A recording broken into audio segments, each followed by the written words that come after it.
Good evening and welcome to the Business Day. I'm Javon Keys. The Economic Program Oversight Committee, EPOC, is expecting growth in the local economy for this fiscal year despite a number of risks to include the Ukraine-Russia crisis. EPOC's outlook was shared at a media briefing this morning.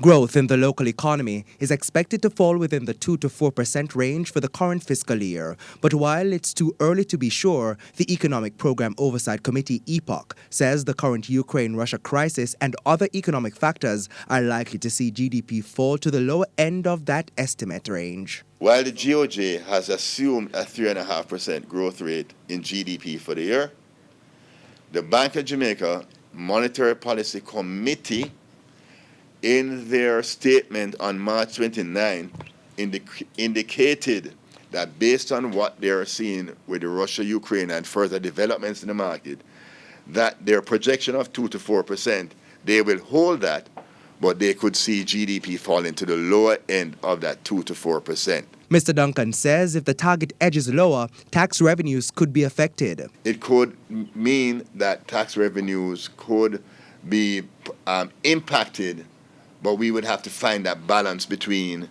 the inflationary impact on revenues and the lower volumes and economic activity that could occur. So it could mean that revenues could fall marginally lower, and if that was to happen, then there would have to be an adjustment in expenditures. So it's going to be always a balancing act. As already announced by the Bank of Jamaica's Monetary Policy Committee, inflation is likely to exceed the target range of 4 to 6% over the next few months. But as risks heighten, even that range could be breached. Despite that, Jamaica's debt to GDP ratio is expected to continue trending down. The government of Jamaica anticipates for the financial year 2022-2023 a fiscal and primary balance surpluses of $6.8 billion and $145.2 billion. So we're going to see fiscal surplus and a primary balance surplus, which will lead to further debt reduction. Jamaica's debt to the GDP ratio is projected to fall from 96.3% to 87.3% at the end of 2022-2023.